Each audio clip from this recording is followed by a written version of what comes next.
Okay, good evening, everybody. I hope you are able to hear my voice clearly. All right. So, today we are going to conduct a special session. एक special session हम आज conduct करने जा रहे हैं. We are going to discuss exemplar problems from atoms and molecules. I hope आपने ये chapter जो है वो स्कूल में कर लिया होगा, क्लास में किया होगा. So we are going to discuss some problems from your exemplar book. In case you have any doubt from the portion, you can then ask. Okay. So I'll be just displaying the questions for you. All right. These are the questions from your exemplar book. NCERT की एक exemplar book होती है which runs parallel to your NCERT book. जो हम theory की text book पढ़ते हैं उसके साथ पैरेलल एक एग्जाम्पलर की बुक है NCERT की. तो इसके अंदर जो कुछ क्वेश्चंस हैं वो आज हम डिस्कस करेंगे and you will be gaining some insight into the portions that are related to this chapter. Okay, तो इसमें बच्चे क्वेश्चन नंबर 1 है. Question number 1, which of the following represents 360 gram of water? अब बच्चे आई होप आपने mole concept जो है वो कर लिया होगा स्कूल में. I will first give you it's formula. आपको इसका फॉर्मूला बता देता हूं पहले. मोल कॉन्सेप्ट का फॉर्मूला हम कैसे लिखते हैं. सो बच्चे when you have to use mole concept, इसमें हम एक जनरल सा फॉर्मूला यूज करते हैं.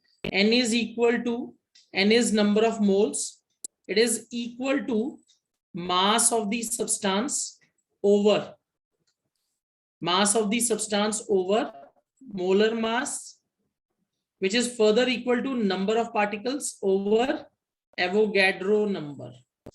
All right, so mass by molar mass divided by number of particles over Avogadro number. ये हमारा फॉर्मूला है. तो बच्चे यहाँ स्मॉल m किसके इक्वल है या यहाँ कैपिटल N किसके इक्वल है? Capital N is equal to number of moles. किसी भी सब्सटेंस के आपके पास कितने मोल्स हैं. ऑलराइट, उसके बाद है बच्चे small m. Small m is mass of substance given, mass of substance. Alright, capital M molar mass. जब मोलर मास क्या होता है? Molar mass means relative atomic mass का जो टोटल करोगे आप, या मॉलिक्यूलर मास जो आप टोटल करके निकालते हो, उसी को हम मोलर मास कहते हैं. So capital M denotes molar mass. मैं अभी आपको बताता हूं ये हम कैसे कैलकुलेट करेंगे. Then we have number of particles. Number of particles, n क्या है? Number of particles given. Number of atoms और मॉलिक्यूल्स लिख सकते हो आप. नंबर ऑफ एटम्स और molecules. Alright, then we have Avogadro number Na.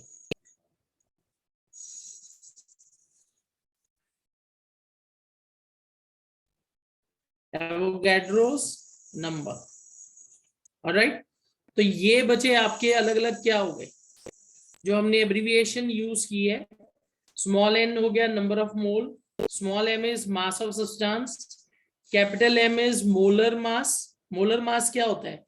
आप जिस सब्सटेंस के नंबर ऑफ मोल्स या पार्टिकल्स कैलकुलेट करने की कोशिश कर रहे हो उसका एटॉमिक मास, अगर एटम है, अगर वो मॉलिक्यूल है तो उसका मॉलिक्यूलर मास निकालोगे, that will B it's molar mass.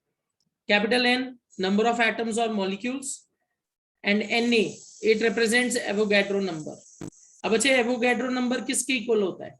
Avogadro number is 6.022 into 10 raised to power 23. This is our Avogadro number. All right, ये हमारा Avogadro number है. चलो अब बच्चे let's see the first question which given in the NCERT. Which of the following correctly represents 360 gram of water. Alright, तो बच्चे 360 gram of water है आपके पास.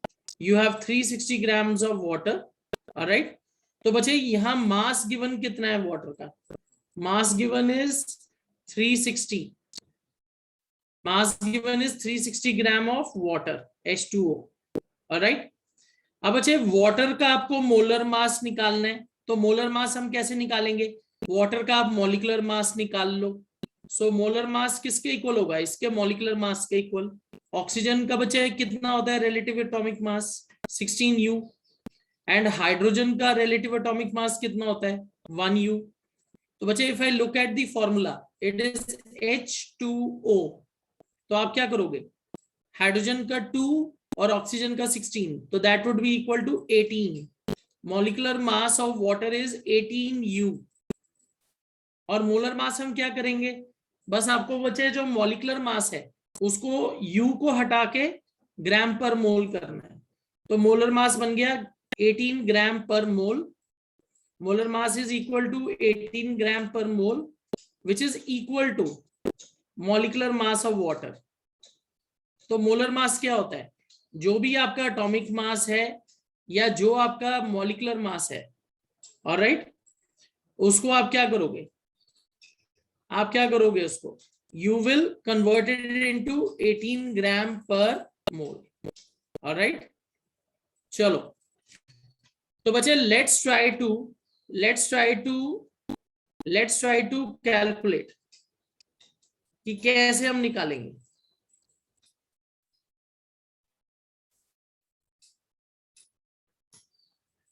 Okay, let's try to calculate the number of moles. तो बच्चे number of moles हम कैसे निकाल सकते हैं? Number of moles is equal to mass over molar mass. तो बच्चे what is mass given? Mass given कितना है आपके पास? 360 ग्राम। तो बच्चे mass given is 360 gram of water, और मोलर मास हमने निकाला है 18 ग्राम पर मोल। अगर आप इसको डिवाइड करो, it comes out to be 20 moles of water, alright. तो बच्चे देखो, एक ऑप्शन तो हमारे पास आ गया 20 moles, we have 20 moles of water. और बच्चे अगर आपके पास 1 मोल सब्सटेंस है कोई भी, 1 mole is equal to Avogadro number, that is 6.022 into 10 raised to power 23। एक मोल 6.022 into 10 raised to power 23 होता है। इतने मॉलिक्यूल्स हो गए या इतने पार्टिकल्स हैं, पर मेरे पास कितने मोल हैं? I have 20 moles. तो व्हाट यू विल डू, आप इस एवोगैड्रो नंबर को 20 मोल से मल्टीप्लाई करोगे। और बच्चे जब आप इसको 20 मोल से मल्टीप्लाई करोगे तो ये कितना आएगा? 6.022 को अगर मैं 20 से मल्टीप्लाई करूं तो it will come out to B,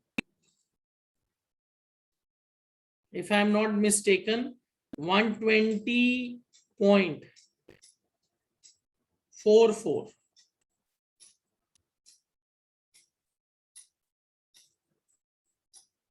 all right, 120.44 into 10 raised to power 23।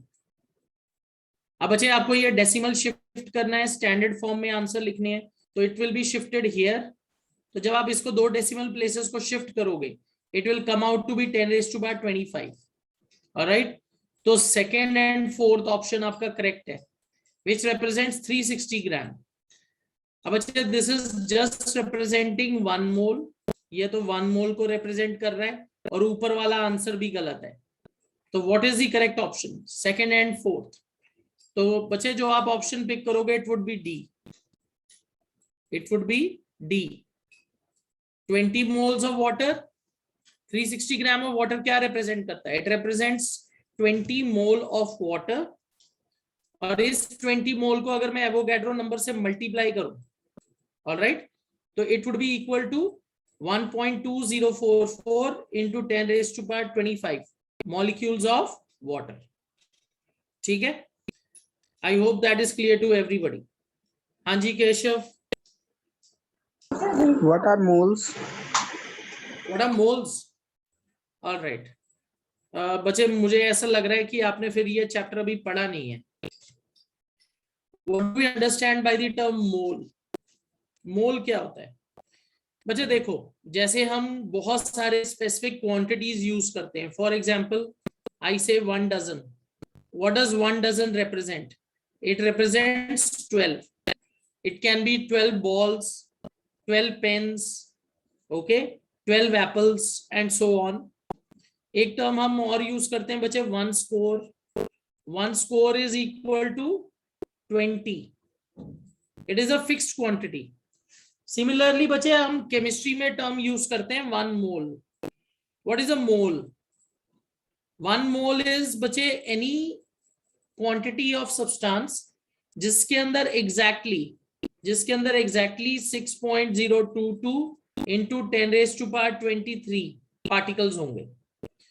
1 मोल किसी भी चीज का आप लो, उसमें 6.022 into 10⁻23 पार्टिकल्स हैं. अगर मैं बोलता हूं आई हैव 1 मोल स्टार्स, तो आपके पास कितने स्टार्स है? ये वाला नंबर. And this number is known as Avogadro's नंबर. इस नंबर को हम क्या कहते हैं? This number is known as Avogadro's number. All right, so 1 mole is any substance of any substance जिसके अंदर इतने particles होंगे. Is that clear? Is that clear? All right, but there is one request. Once you have asked a question and your hand is up, उसके बाद आप उसे lower जरूर करो. All right, चलो. Okay, let's move on to the next question. Which of the following statements is not true about an atom? इसमें से बच्चे कौन सा स्टेटमेंट जो है वो एटम के बारे में सही नहीं है? Not true. अब बच्चे when you talk about atoms are considered basic building blocks of matter. हम एटम को बेसिक बिल्डिंग ब्लॉक कंसिडर करते हैं. तो बच्चे atoms are not able to exist independently. This is a statement or property which is correct. बच्चे nature में आपको कभी भी एटम्स अकेले नहीं मिलेंगे. You will never find them alone. They always are present in the form of molecules. So they cannot exist independently. Second, they are basic units from which molecules and ions are formed. तो बच्चे ये भी correct है. Atoms combine होकर molecules बनाते हैं. And when atoms lose or gain electrons, they form ions. What are ions? Ions को हम कैसे डिफाइन करेंगे? Ions are formed when atoms lose or gain electrons. Ions are formed when atoms lose or gain electrons.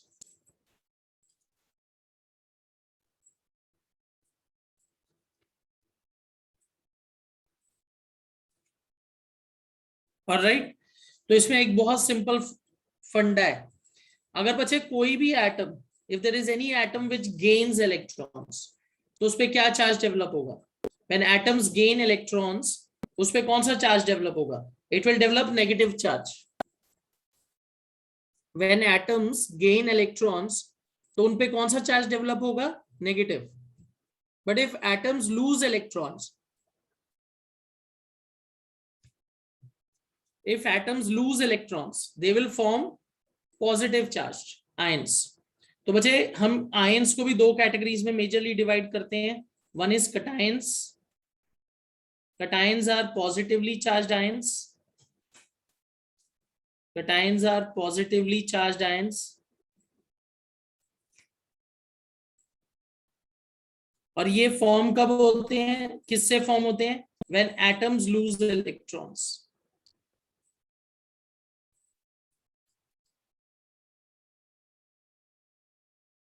When atoms lose electrons. तो उसके बाद है बच्चे ions की दूसरी major category, anions.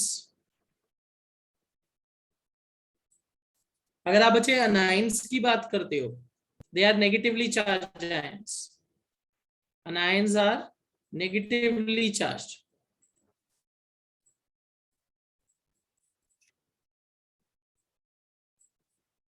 Okay, anions are negatively charged ions. और ये कब फॉर्म होंगे? when atoms gain electrons, when atoms gain electrons.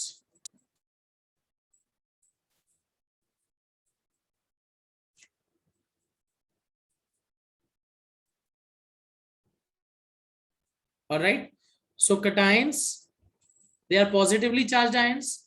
They are formed when atoms lose electrons, and anions are negatively charged ions when atoms gain electrons. तो बच्चे atoms की tendency होती है electron lose या गेन करने की. Alright, तो बच्चे सेकंड स्टेटमेंट भी करेक्ट है. उसके बाद है बच्चे atoms are always neutral in nature. Okay, atoms are always neutral in nature. तो बच्चे ये स्टेटमेंट भी करेक्ट है.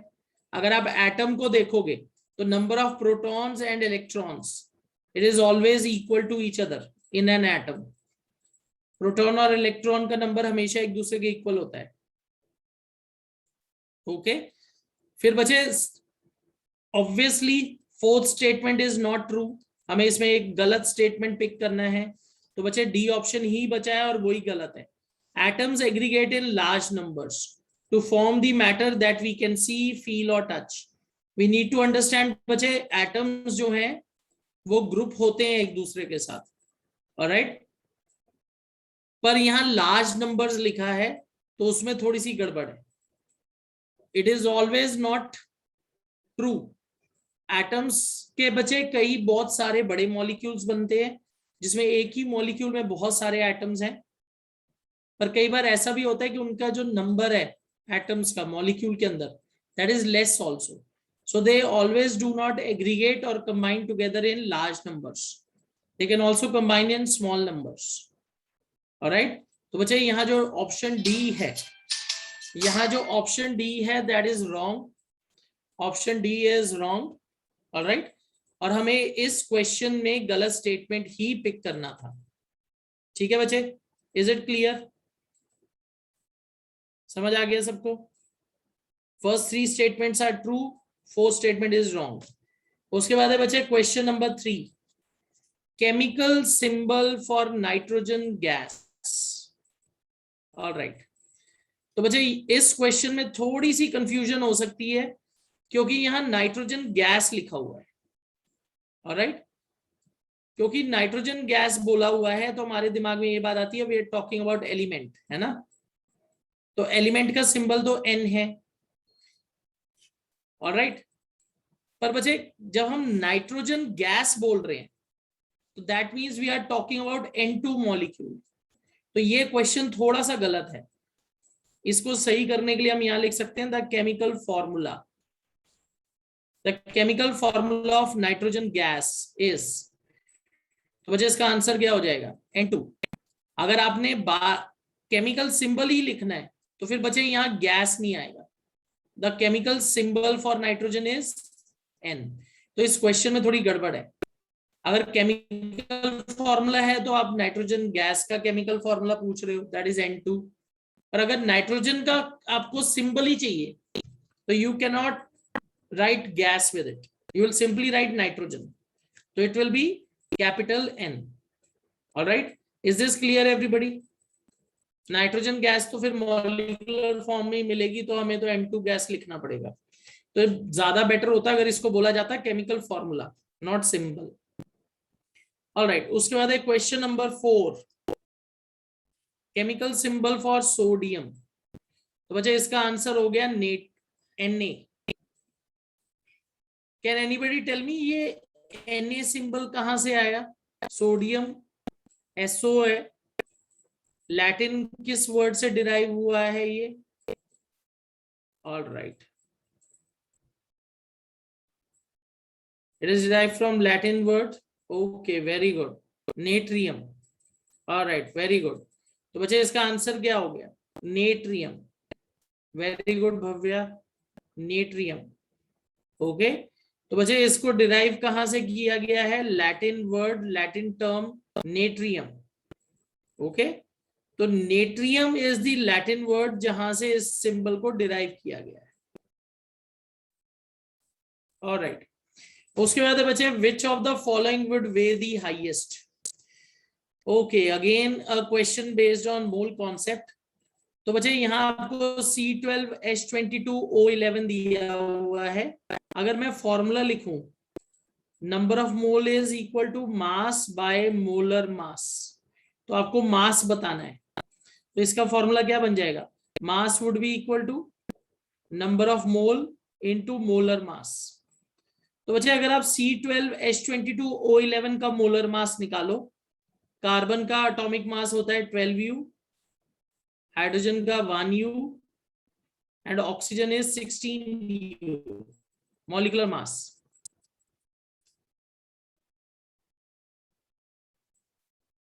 ऑलराइट, तो बच्चे कार्बन के 12 एटम्स हैं, तो 12 इंटू 12 कितने हो जाएंगे? 144। ऑक्सीजन इज, हाइड्रोजन इज 22, तो 22 यहां आ गया। Alright, and if you talk about oxygen, oxygen का एटॉमिक नंबर कितना है? 16, तो 16 इंटू 11 करो, it would be equal to 176। It would be equal to 176। ये किसके इक्वल हो जाएगा? 176 के इक्वल। ऑलराइट, 176 के इक्वल हो जाएगा। ओके, ऑलराइट, तो अगर आप इसको अब टोटल करो, टोटल लेट आउट 180 और 40 320,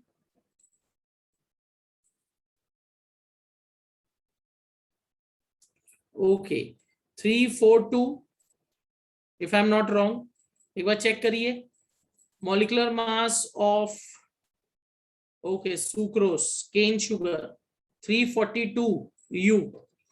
अब अच्छा हमें क्या करना है? ये आपका मोलर मास आ गया, इसको नंबर ऑफ मोल से मल्टीप्लाई करो।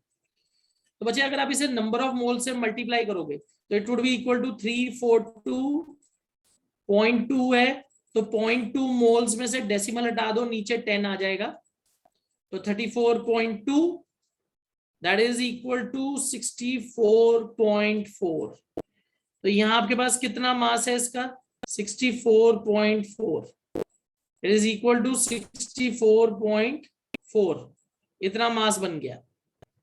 अब अच्छा कार्बन डाइऑक्साइड का देखिए, CO2, कार्बन डाइऑक्साइड है बच्चे 44, मॉलिक्यूलर मास कितना हो गया? 44, तो 44 multiplied by 2 88, 44 multiplied by 2 it is 88।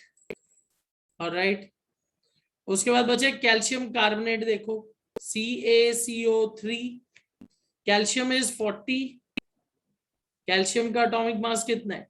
40, so 40 plus 12 52, 52 plus 16 into 3 48, तो बचे 100। तो 100 को 2 से मल्टीप्लाई करोगे तो इट वुड बी 200।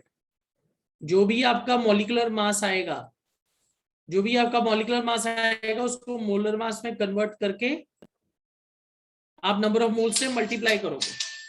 ऑलराइट, जब आप इसे नंबर ऑफ मोल से मल्टीप्लाई करोगे तो that would be equal to 200। Alright, उसके बाद देखिए 10 मोल्स ऑफ वाटर, तो बचे H2O का मॉलिक्यूलर मास कितना है? 18, 18 इंटू 10 करोगे तो कितना आएगा? 180।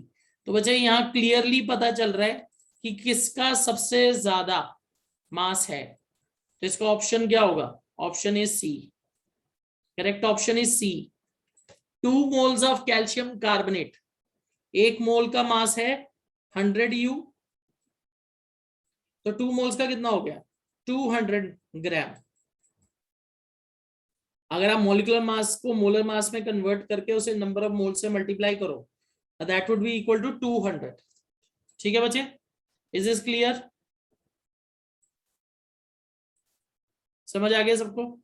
ऑलराइट, चलो लेट्स मूव ऑन, आगे चलते हैं। Question number 6, which of the following has maximum number of atoms. अब बच्चे यहां आपको बताना है किसके अंदर मैक्सिमम नंबर ऑफ एटम्स है। ओके, तो बच्चे अगर आप ध्यान से देखोगे तो इधर मॉलिक्यूल्स भी हैं, H2O, CO2, CH4, कंपाउंड दिया हुआ है आपको। कंपाउंड के आपको इंडिविजुअल एटम्स निकालने पड़ेंगे मॉलिक्यूल्स में से।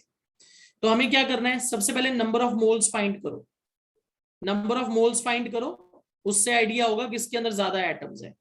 Alright, so if I C H2O, H2O का मॉलिक्यूलर मास कितना है, 18U, hydrogen is 1U, oxygen is 16U, carbon is 12U।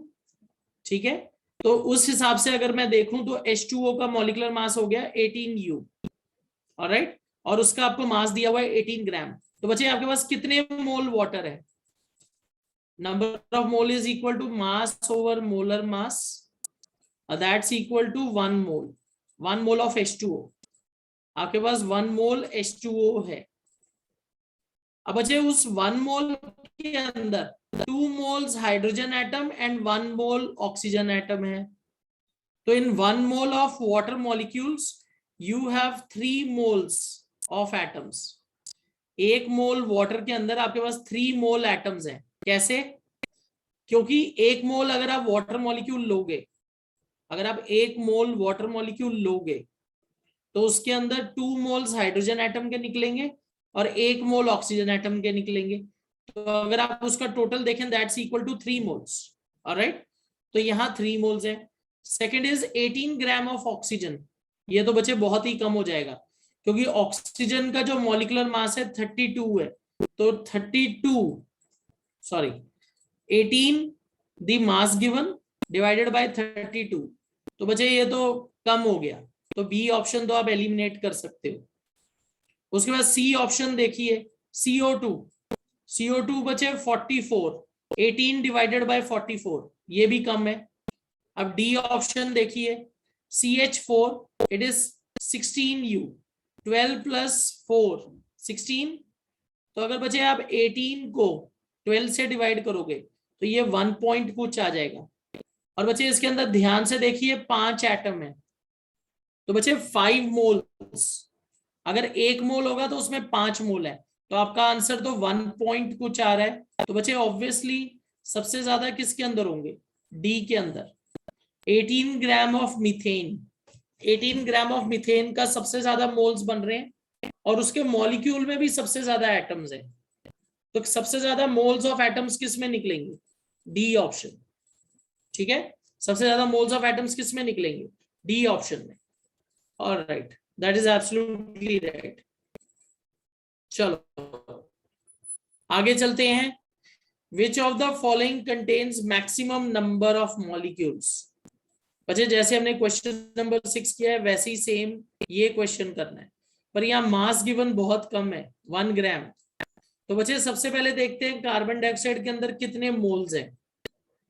तो number of moles is equal to mass by molar mass. 1 gram CO2 है, तो number of moles is equal to 1 gram over. बच्चे carbon dioxide का molar mass कितना बनेगा, carbon का 12, oxygen का 32, तो 1/44। ये आपके नंबर ऑफ मोल्स आ गए। ऑलराइट, अब बच्चे इस नंबर ऑफ मोल्स को 1/44 को आप एवोगैड्रो नंबर से मल्टीप्लाई करोगे, दैट इज 6.022 इंटू 10⁻23। जो भी आपके नंबर ऑफ मोल्स आएंगे उसको आप एवोगैड्रो नंबर से मल्टीप्लाई करके आंसर निकाल सकते हो कि इसमें किसमें सबसे ज्यादा मॉलिक्यूल्स हैं। अब 1 ग्राम ऑफ नाइट्रोजन, तो बच्चे ये बन जाएगा 1/28, क्योंकि बच्चे एक नाइट्रोजन एटम का मास कितना होता है 14, तो नाइट्रोजन गैस में कितने हैं 2, तो 14 2s are 28, तो 1/28 into Avogadro number. This is for second part. फिर बच्चे 1 gram of H2, it is 1/2 into Avogadro number. उसके बाद है बच्चे 1 gram of methane, so 1/16 into Avogadro number. तो बच्चे व्हाट डू यू थिंक, सबसे ज्यादा मॉलिक्यूल्स किसके अंदर है?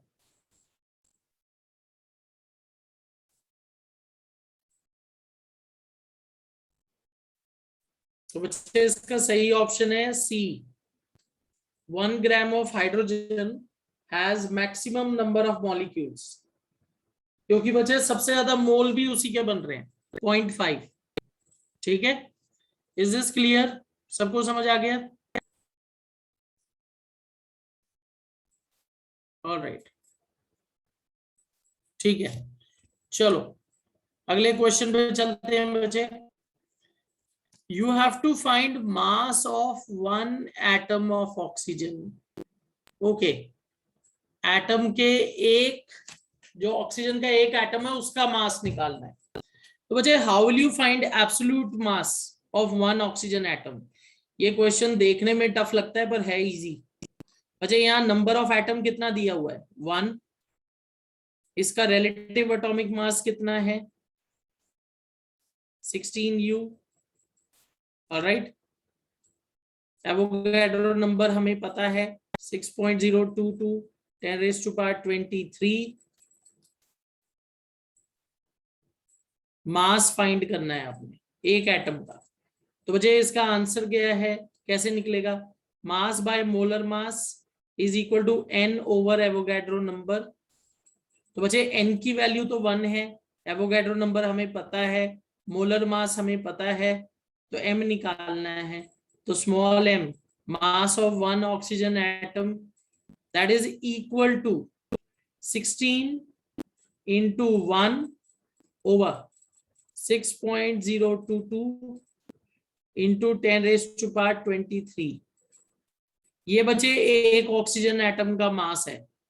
और इसमें ऑप्शन देखिए कौन सा पिक करेंगे? डी तो गलत है, सी भी गलत है, बी भी गलत है। Correct option is A, it is 16 molar mass divided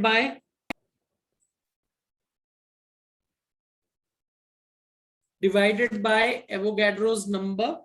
इसको हमने एवोगैड्रो नंबर से डिवाइड किया और यहां से एक ऑक्सीजन एटम का मास आ गया।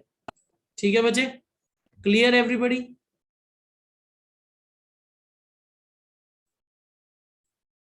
Alright,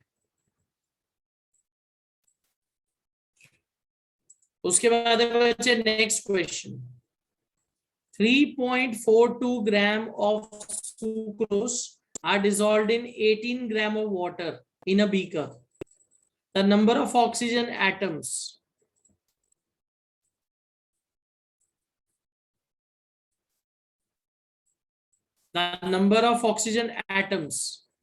in the solution are.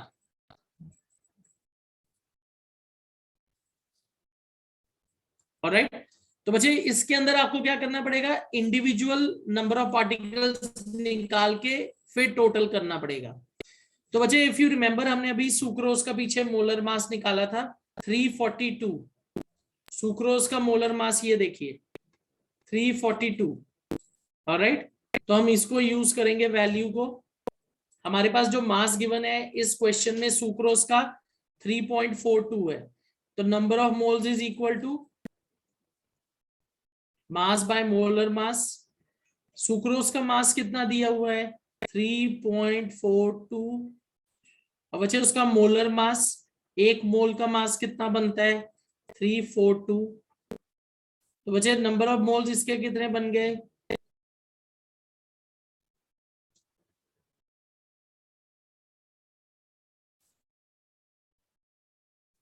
Number of moles of sucrose 0.1 mole. Okay, water के देखो कितना ग्राम है? 18 ग्राम। तो बच्चे इसका मोलर मास कितना होता है वाटर का? 18 18 ग्राम ही होता है, 18 ग्राम पर मोल। तो बच्चे अगर हम ध्यान से देखें, वाटर का हमारे पास कितना मोल है? 1 मोल। इन दोनों को टोटल कर लो, इट विल बी 1.1 मोल। इसको एवोगैड्रो नंबर से मल्टीप्लाई करते हैं।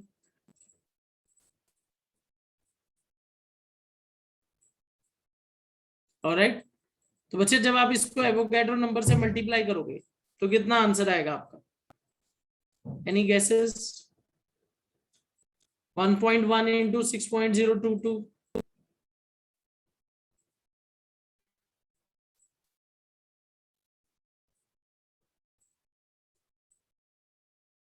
Just a moment. Okay, it is 3.42 by 342. All right, thank you for correcting me. It is 0.01 mole, क्योंकि 3.42 divided by 342, that will be equal to 1.01 mole total. अब बच्चे इसे Avogadro number से multiply करिए।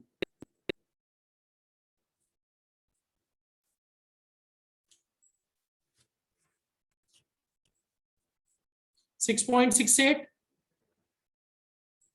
और 6.022।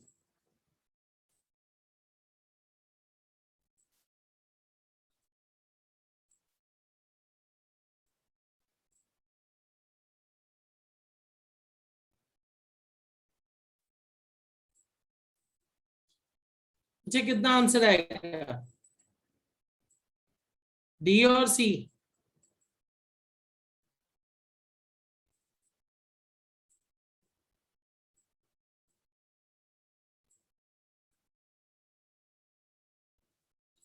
आंसर बताइए। 6.022 into 1.01।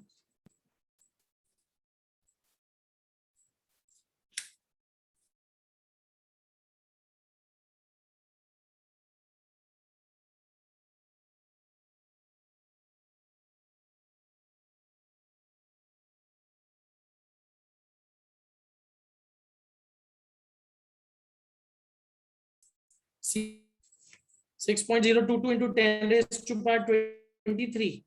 बच्चे 1.011 से मल्टीप्लाई करके भी उतना ही आंसर आ रहा है। 6.022 into 1.011, बच्चे इट वुड बी 6.08। 6.08। तो बच्चे करेक्ट ऑप्शन इज बी।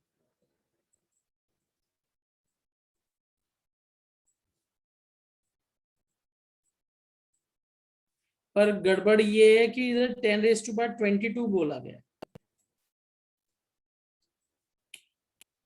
कौन सा ऑप्शन पिक करें?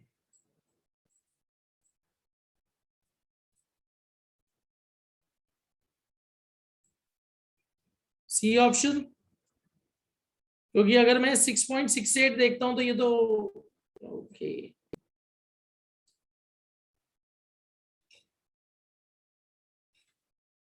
अच्छा, which option should we pick? कौन सा ऑप्शन पिक करना चाहिए बताइए। हाँ जी Ritin ji. Good evening sir. हाँ जी सर मेरा डाउट था कि सर आपने सुक्रोज में अच्छा निकाल दिया सुक्रोज, लेकिन उसमें ऑक्सीजन निकालना है, और सर उसमें सर हाइड्रो नहीं, वाटर में भी मिलाया जाए तो वाटर में भी तो ऑक्सीजन होता है ना। Alright, got it. I thought कि पूरे एटम निकालने हैं, इधर ऑक्सीजन एटम्स है। ऑलराइट, तो that means C12H22O11। Okay, I got my mistake. मुझे लगा कि सारे निकालने हैं एक साथ, यहाँ ऑक्सीजन एटम निकालना है। तो 0.01 मोल को आप 11 से मल्टीप्लाई करो। 11 से मल्टीप्लाई करो, कितना बनता है ये? ऑलराइट, तो आप इसे 11 से मल्टीप्लाई करिए, क्योंकि बच्चे हमें ऑक्सीजन निकालना है। ऑक्सीजन निकालना है तो C12H22O11 फॉर्मूला है। C12H22O11, तो इन 1 मोल आपके पास 11 है, तो आप उसे 0.01 से मल्टीप्लाई करके देख सकते हो कि इसमें कितने मोल ऑक्सीजन एटम्स बन रहे हैं। तो कितना बनेगा ये, आप इसे मल्टीप्लाई करिए। उसके बाद वाटर में भी ऑक्सीजन है, वो तो सीधा 1 मोल ही हो जाएगा, उसमें तो कोई गड़बड़ी नहीं है। सो 11 into 0.01, that will be equal to 0.11। all right, तो बच्चे ये जो वैल्यू बनेगी ये बनेगी 1.11। ओके, मुझे लगा सारे निकालने हैं। इसमें सिंपली हमें क्या करना है, एटम्स निकालने हैं। मैंने मॉलिक्यूल्स का लिख दिया सीधा 1.11। Okay, so 1.11 into 6.022 that's equal to 6.68। तो बच्चे करेक्ट ऑप्शन ए है, ए ऑप्शन। हमें यहाँ ऑक्सीजन एटम्स निकालने हैं, मैंने मॉलिक्यूल्स निकाल दिए सीधे। ऑल राइट, तो correct option is A, correct option is A. चलो okay, question number 10। Is this question clear everybody? मैंने पहले उसे मिस्टेकनली मॉलिक्यूल समझ के कर दिया, मैंने क्वेश्चन देखा नहीं पूरा, उसमें एटम्स बोला गया है। All right, is that clear? हमें ऑक्सीजन एटम्स निकालने हैं। आपके पास 1 मोल वाटर है और आपके पास 0.001 मोल सुक्रोज था, तो 0.01 मोल सुक्रोज में 11 मोल एटम्स निकालने के लिए उससे मल्टीप्लाई कर दो, तो that comes out to be 0.11। और जब आप उसको ऐड कर दो 1 मोल के साथ तो 1.11 बन जाता है। एवोगैड्रो नंबर से उसे मल्टीप्लाई कर दो, 6.68 बन गया। चलो डन। आगे देखो question number 10। A change in the physical state can be brought about only when energy is given to the system। कब आप फिजिकल स्टेट में चेंज कर सकते हो? What is physical state? Solid to liquid, liquid to gas। How can we change the state? कैसे state को change किया जा सकता है, बताइए। Only when energy is given to the system, ये तो सही है। अगर मुझे सॉलिड को लिक्विड से कन्वर्ट करना है तो एनर्जी देनी पड़ेगी। Only when energy is taken out from the system, ये भी सही है। आपको ठंडा करना पड़ेगा किसी गर्म चीज को, तब उसका स्टेट चेंज हो सकता है। तो बच्चे सी ऑप्शन बनेगा, either energy can be given to or taken out from the system। जैसे वाटर है, वाटर को आपने गर्म किया तो उसने हीट एनर्जी एब्जॉर्ब हुई, वो स्टीम में कन्वर्ट हो गया। अगर आपको स्टीम को वाटर में कन्वर्ट करना है तो वापस उसमें से हीट वापस बाहर निकालनी पड़ेगी, ठीक है ना। तो अगर हीट बाहर निकालोगे तो that will be then converted into liquid. All right, चलो okay. Short answer questions, which of the following represents correct chemical formula, name it. तो अगर बच्चे इसमें मैं ध्यान से देखूं करेक्ट केमिकल फॉर्मूला, तो CaCl गलत है, इसका करेक्ट फॉर्मूला बनेगा कैल्शियम क्लोराइड। NaSO4 ये भी गलत है, Na2SO4। ऑलराइट, NaS ये भी गलत है, it should be sodium sulphide Na2S। तो बचा क्या, ये बचा है, this is bismuth phosphate, bismuth phosphate, ठीक है। तो ये आपका करेक्ट ऑप्शन है, बाकी सब में वैलेंसी गड़बड़ है। उसके बाद write the molecular formula for following compounds, copper 2 bromide. बच्चे what is this Roman numeral denoting? ये डिनोट कर रहा है कि आपको कॉपर की 2 वैलेंसी यूज करनी है। कॉपर हैज वेरिएबल वैलेंसी, तो यहाँ आपको कॉपर की 2 वैलेंसी यूज करनी है। तो बच्चे it will B CuBr, copper +2 Br -1, तो ये बन गया CuBr2। Alright, this will be CuBr2 copper bromide. उसके बाद है एल्यूमिनियम 3 नाइट्रेट। तो बच्चे एल्यूमिनियम NO3 +3 -1, आप इसको क्रॉस मल्टीप्लाई करो, it will B AlNO3 thrice. फिर है कैल्शियम फॉस्फेट, कैल्शियम फॉस्फेट। तो बच्चे कैल्शियम की वैलेंसी होती है +2, फॉस्फेट PO4 -3, क्रिस क्रॉस करो, ये आपको आना चाहिए, 3 इधर 2 इधर, तो Ca3 PO4 twice. All right. बचे आयरन 3 सल्फाइड का क्या फॉर्मूला बनेगा, बताइए, चैट बॉक्स में लिख के बताइए। आयरन 3 सल्फाइड का क्या फॉर्मूला बनेगा? आयरन की वैलेंसी इधर 3 यूज करनी है, सल्फाइड -2, सल्फाइड की वैलेंसी बच्चे -2 होती है, so it would B Fe2S3. All right, Fe2S3. फिर मरकरी 2 क्लोराइड, बच्चे मरकरी Hg, क्लोरीन Cl -1, और यहां बोला है मरकरी की 2 वैलेंसी यूज करनी है तो +2, तो it would B HgCl2. HgCl2, just इसको ऐसे ही लिखना था, ब्रैकेट में नहीं लिखना, HgCl2. ऑलराइट. उसके बाद है मैग्नीशियम एसीटेट, बच्चे एसीटेट इज CH3COO, मैग्नीशियम. बच्चे हम कैसे लिखते हैं केमिकल फॉर्मूला? पॉजिटिव आयन को हमेशा आगे लिखते हैं, पर एसीटेट के केस में, in case of acetate there is an exception. Acetate के केस में एक्सेप्शन है, इसको आगे लिखते हैं, तो -1, मैग्नीशियम इज +2, इसको आप क्रॉस मल्टीप्लाई करिए, it would be written as CH3COO2 Mg. Okay, magnesium acetate, ये आपका फॉर्मूला बन गया. ऑलराइट. Question number 13. बच्चे यहां जितने पॉसिबल कॉम्बिनेशन से आप फॉर्मूलाज बना सकते हो वो लिखना है. तो बच्चे पॉजिटिव वाले को नेगेटिव के साथ कंबाइन करके देखो, सबके साथ. CuCl2, copper sulphate CuSO4, copper phosphate Cu3PO4 twice. तो कॉपर के ये बन गए बच्चे फॉर्मूले, NaCl, Na2SO4, और फॉस्फेट के साथ बच्चे इसका फॉर्मूला बनेगा Na3PO4, सोडियम फॉस्फेट.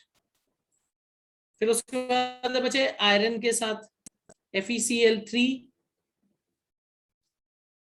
फिर है Fe2SO4 थ्राइस, और उसके बाद बनेगा FePO4. फेरस नहीं है, ये फेरिक है. फेरिक की वैलेंसी 3, फॉस्फेट की 3, तो +3 -3, तो it becomes FePO4. Alright, is this clear everybody? चलो, what is the time now? Alright, okay. So बच्चे आई थिंक ये वाले जो फॉर्मूलाज हैं ये आपको लिखने आते होंगे, आपको यहाँ वैलेंसी के हिसाब से लिखना है. ऑलराइट. उसके बाद है बच्चे question number 14. Right the cations and anions present if any in the following compounds. तो बच्चे इसके अंदर कैटायन और एनायन लिखने हैं. Sodium is the cation, positive part इसमें क्या है? सोडियम Na+, और अनायन क्या है? CH3COO-. उसके बाद है बच्चे NaCl, Na+Cl-. फिर है बच्चे हाइड्रोजन. हाइड्रोजन में बच्चे कोई कैटायन एनायन नहीं है. This is what? This is a atom. उसके बाद है ammonium nitrate, NH4+ NO3-. Ammonium हो गया NH4+, नाइट्रेट हो गया NO3-. So ammonium is cation, NO3- is अनायन. हाँ जी रितिन जी. सर मुझे पूछना था कि CH3COO सर ये अलग अलग एलिमेंट से बना है ना, जैसे कार्बन, हाइड्रोजन, कार्बन फिर ऑक्सीजन, ऑक्सीजन. हाँ जी. या फिर तो सर इस तरह में इसका कैसे वैलेंसीज एक्सचेंज होती है? वैलेंसी कैसे एक्सचेंज होती है मतलब? वैलेंसीज कैसे बनती है? जैसे हम लोग क्रिस क्रॉस करते हैं ना, 2 में होता है, तो अगर ये इतने सारे एक साथ आ जाए तो? This is a polyatomic ion. Polyatomic ion के ऊपर ग्रुप में एक ही वैलेंसी होती है, पूरा ऑक्सीडेशन स्टेट इसका -1 है। Okay sir. बच्चे इसकी वैलेंसी कैसे डिसाइड होती है? ये +1 में आता है जब आप ऑक्सीडेशन नंबर्स करोगे। ये आप नहीं अभी डिटरमिन कर पाओगे, अभी आपको ये याद करना पड़ेगा।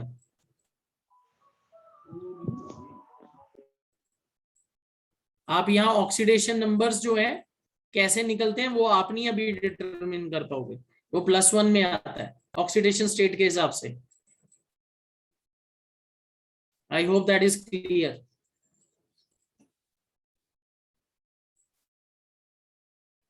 ओके चलो, ऑल राइट।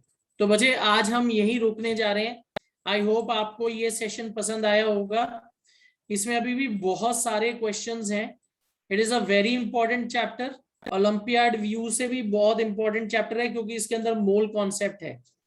नेक्स्ट ईयर जब आप एनटीएससी में अपीयर होंगे तो मोल कॉन्सेप्ट से रिलेटेड बहुत सारे न्यूमेरिकल्स आते हैं, और ये एक ऐसा कॉन्सेप्ट है जो हायर क्लासेस में भी बहुत ज्यादा आएगा। इससे आप बहुत इंपॉर्टेंट क्वेश्चंस जो है उनको सॉल्व कर सकते हो। ऑलराइट, आई होप थोड़ा बहुत जो भी है आज मैंने कोशिश की है 40, 45, 50 मिनट्स में जो आपको मैं समझा पाया हूँ, आई होप आपने वो इम्बाइब किया होगा। अगर ये बच्चे आपने क्लास में कर लिया है तो आज का सेशन आपके लिए बहुत यूजफुल रहा होगा। ठीक है ना? चलो, सो आई होप आप एग्जाम्पलर में से क्वेश्चंस करके देखोगे फर्दर। जो बच्चे ऑलरेडी इसको कर चुके हैं ऑलरेडी इस क्लासेस में, तो दैट इज उनके लिए बहुत यूजफुल होगा। ऑलराइट, वो इसको अच्छी तरह क्या कर पाएंगे, इम्बाइब कर पाए होंगे। चलो ओके बच्चे, I will be ending this session here. All the best for your exams.